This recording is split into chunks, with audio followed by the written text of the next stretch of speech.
आपका chapter number 3 start होता है, शुरू होता है, जिसमें चैप्टर है आपका विद्युत रसायन। आरबीएसई में ये 4 मार्क्स का आता है, 4 अंक का आता है। इसमें 2 क्वेश्चन आते हैं, 2+2। चैप्टर का नाम है इलेक्ट्रोकेमिस्ट्री, विद्युत रसायन। तो 2 नाम आप देख रहे हो इसमें, विद्युत और रसायन। तो 2 तरह की ऊर्जाएं इसमें है, विद्युत ऊर्जा और रासायनिक ऊर्जा। तो इस तरह से आप इनके बारे में कह सकते हैं कि विद्युत ऊर्जा का रासायनिक ऊर्जा में और रासायनिक ऊर्जा का विद्युत ऊर्जा में परस्पर परिवर्तन और इनके बीच का संबंध ही क्या कहलाती है, विद्युत रसायन कहलाती है। यानी रसायन विज्ञान की वह शाखा जिसमें विद्युत एवं रासायनिक ऊर्जा के परस्पर संबंध और उसके अंतर परिवर्तन का अध्ययन किया जाता है, उसे हम इलेक्ट्रोकेमिस्ट्री कहते हैं। यहाँ पर जो है आगे जो टॉपिक आता है वो है पदार्थ के प्रकार, जो चैप्टर नंबर 1 में आपसे डिस्कस हो चुका है। दोबारा रिवाइज कर रहे हैं कि भाई चालकता के आधार पर जो होते हैं पदार्थ जो होते हैं वो 3 तरह के होते हैं। चालक, दूसरा आपने पढ़ा है अचालक या कुचालक, और तीसरा आपने पढ़ रखा है इसमें अर्धचालक।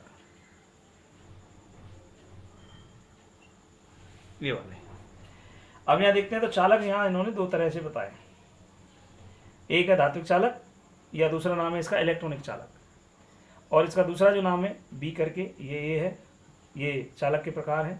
आयनिक चालक या आयनी चालक, और सेकंड या दूसरा इसका नाम है विद्युत अपघटनी चालक।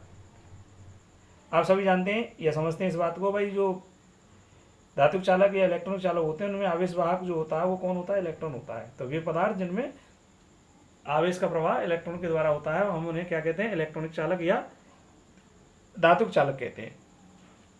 इसमें कौन आता है, इसमें आपकी सभी धातुएं पीडी, जेडएन, एजी, एयू, एल, बहुत सारी सभी धातुएं, ग्रेफाइट भी आता है।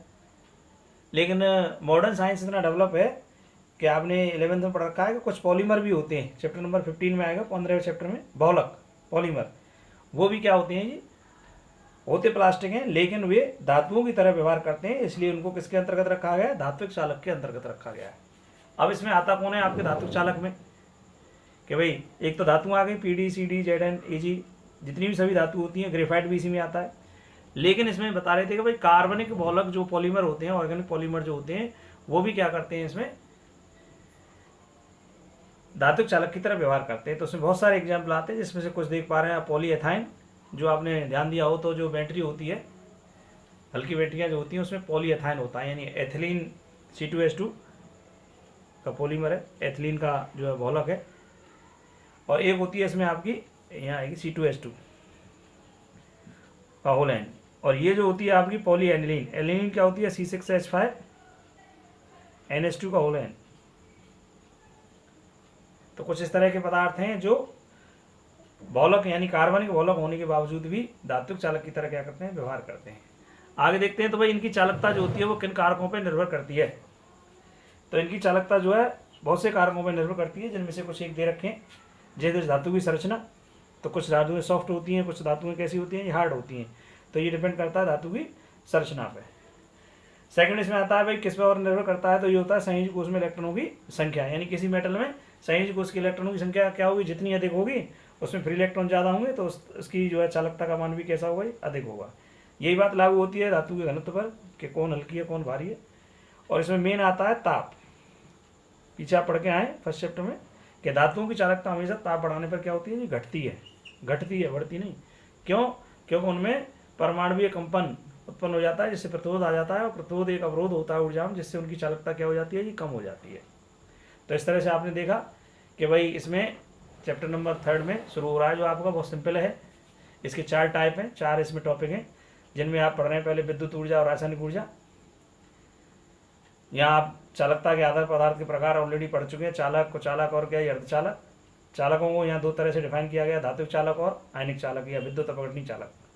धातुक चालक में समझ धातुओं और ग्रेफाइट आता है, साथ में इसमें आपके कार्बनिक बहुलक भी आते हैं, कार्बनिक बहुलक भी आती है इसमें, जिसमें आपके कुछ एग्जाम्पल देखे, पॉलीएथाइन और पॉलीएनिलीन।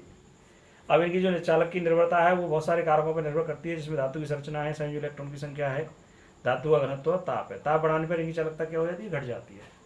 अब इसमें दूसरा जो आता है आपसे पूछा भाई कि आयनिक चालक क्या होता है? तो वे पदार्थ जो गलित अवस्था या जलीय विलयन में विद्युत धारा का क्या करते हैं? चालन करते हैं, उन्हें हम क्या कहते हैं? आयनी चालक या विद्युत अपघटन चालक कहते हैं। इनमें आवेश भाग जो होता है वो कौन होता है? आयन होते हैं, आयन होते हैं। तो ऐसे भी कह सकते हैं कि वे पदार्थ जो जलीय विलयन है गलित अवस्था में विद्युत का चालन करते हैं उन्हें आयनी चालक कहते हैं, और जिनमें आवेश वाहक जो कौन होते हैं? आयन होते हैं। एग्जाम्पल के तौर पे देखें तो जो भी पिघला हुआ होगा गलित अवस्था में होगा, फ्यूज्ड होगा, जैसे गलित NaCl, गलित CaCl2, कोई भी लवण हो वो गलित अवस्था में होगा तो वो किस तरह का चालक होगा? किस तरह का चालक होगा? वो आयनिक या विद्युत अपघटन चालक होगा। आगे जाएंगे तो इसमें भी आती है भाई, इनकी निर्भरता किस पर निर्भर करती है? आयनिक या विद्युत अपघटन की चालकता किस पर निर्भर करती है? तो इनकी चालकता जो है वो विद्युत अपघट्य की प्रकृति, यानी विद्युत अपघट्य कैसा है? दो तरह के आप पढ़ेंगे अभी, प्रबल और कौन? दुर्बल। प्रबल का मतलब होता है जिसका वियोजन बहुत आसानी से हो जाता है या 100% हो जाता है, और दुर्बल का मतलब जिसका वियोजन बहुत कम होता है या धीरे धीरे होता है। तो प्रबल विद्युत अपघट्य होगा तो आयन ज़्यादा बनेंगे, आयन ज़्यादा बनेंगे तो चालकता भी कैसी होगी? ज़्यादा होगी। यही बात विलायक की आती है कि विलायक की नेचर कैसी है? ध्रुवीय या अध्रुवीय। तीसरा इसमें आता है सांद्रता। सांद्रता ज़्यादा है तो आयन कम होंगे, आयन की सांद्रता ज़्यादा होगी तो चालकता कम होगी। ताप आता है, ताप बढ़ाने पर वियोजन की दर बढ़ जाती है, इसलिए इनकी चालकता क्या होती है? ज़्यादा बढ़ जाती है। आगे देखते हैं तो इसमें देखते हैं भाई, आप जो मैं बता रहा था चालक, चालक के साथ कौन आता है? विद्युत रोधी। विद्युत रोधी मतलब जो विद्युत का चालक नहीं होते हैं या जिनकी चालकता व्यवहारिक उपयोग के लिए बहुत कम होती है, उन्हें इंसुलेटर कहते हैं, कुचालक कहते हैं। और तीसरा आता है अर्धचालक, जो चालक और विद्युत रोधी दोनों के बीच का कार्य करते हैं, उन्हें क्या कहते हैं? अर्धचालक कहते हैं, जैसे शुद्ध सिलिकॉन और जर्मेनियम, पहले चैप्टर में बहुत डिस्कस हो चुका है। और अतिचालक जिनकी चालकता बहुत ज़्यादा होती है या जिनका प्रतिरोध बहुत क्या होता है? शून्य होता है, यानी बहुत कम होता है, वो क्या कहलाते हैं? अतिचालक कहलाते हैं। कुछ धातुएं, मिश्र धातुएं क्या करते हैं? अतिचालक की तरह कार्य करते हैं। कुछ पदार्थ जो होते हैं 0 से 15 केल्विन तक अतिचालक होते हैं, लेकिन कुछ जो होते हैं वो उच्च ताप पर भी 150 केल्विन ताप तक भी अतिचालक का कार्य करते हैं। जैसे सिरेमिक इसमें आता है, यानी तपाकर बनाया हुआ। फॉर एग्जाम्पल देख सकते हैं ईंट भट्टे की ईंट, वो जो होती है एक सिरे पे गर्म की जाती है और दूसरे सिरे तक क्या होती है? उसमें चली जाती है, तो किसका कार्य करती है? अधिचालक का कार्य करती है। अब आपसे पूछा जाए भाई कि इलेक्ट्रॉनिक चालक और आयनिक चालक में क्या अंतर होता है, तो आपको बताना है भाई, इसमें इलेक्ट्रॉनिक चालक में जो आवेश वाहक होते हैं वो कौन होते हैं? इलेक्ट्रॉन होते हैं। इसमें जो आवेश वाहक होता है वो कौन होता है? ये आयन होता है। दूसरा बताओ तो इसमें कोई रासायनिक परिवर्तन नहीं होता, नो चेंज। इसमें तुम्हें ध्यान हो, जैसे गलित NaCl ले लें तो क्या होगा? ये रासायनिक परिवर्तन होगा, Na+ और Cl-, यानी आयन पैदा होंगे। और आयन का भी क्या होगा फिर? ऑक्सीकरण। आपने देखा हो तो कैथोड, तो Na+ प्लस एक इलेक्ट्रॉन क्या बन जाएगा? Na, अपचयन। और cathode anode Cl- 1/2 Cl2 plus एक इलेक्ट्रॉन। तो क्या होगा? यहाँ रासायनिक परिवर्तन होता है, जबकि इसमें कोई रासायनिक परिवर्तन नहीं होता। रही बात इनकी कि इनकी चालकता ताप बढ़ाने पर क्या होती है? घटती है, और इनकी चालकता ताप बढ़ाने पर क्या होती है? जी बढ़ती है। आगे चलेंगे तो इसमें देखेंगे विद्युत अपघट्य के, विद्युत अपघटन क्या होता है या विद्युत अपघट्य किसे कहते हैं? तो वे पदार्थ जो गलित अवस्था या जलीय विलयन में विद्युत धारा का क्या करते हैं? चालन करते हैं, उन्हें क्या कहते हैं? विद्युत अपघट्य कहते हैं, इलेक्ट्रोलाइट। और ये प्रोसेस क्या कहलाती है? इलेक्ट्रोलाइसिस कहलाती है, विद्युत अपघटन कहलाती है। अब विद्युत अपघटन के आधार पर पदार्थ जो होते हैं वो दो तरह के होते हैं आपके। पहला होता है इसमें एक दुर्बल विद्युत अपघट्य, प्रबल विद्युत अपघट्य, और दूसरा जो होता है वो होता है दुर्बल विद्युत अपघट्य।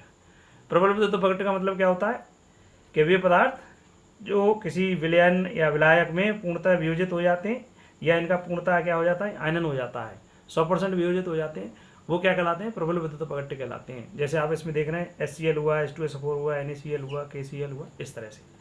दुर्बल विद्युत अपघट्य में जिनका वियोजन बहुत कम होता है या धीरे धीरे होता है, या 5 से लेकर 10% तक होता है, उन्हें दुर्बल विद्युत अपघट्य कहते हैं। जैसे एसिटिक अम्ल है, कार्बोनिक अम्ल है, H2CO3, sodium CH3 NH4+, ammonium acetate है, इस तरह के जो कंपाउंड होते हैं वो क्या कहलाते हैं? दुर्बल विद्युत अपघट्य कहलाते हैं।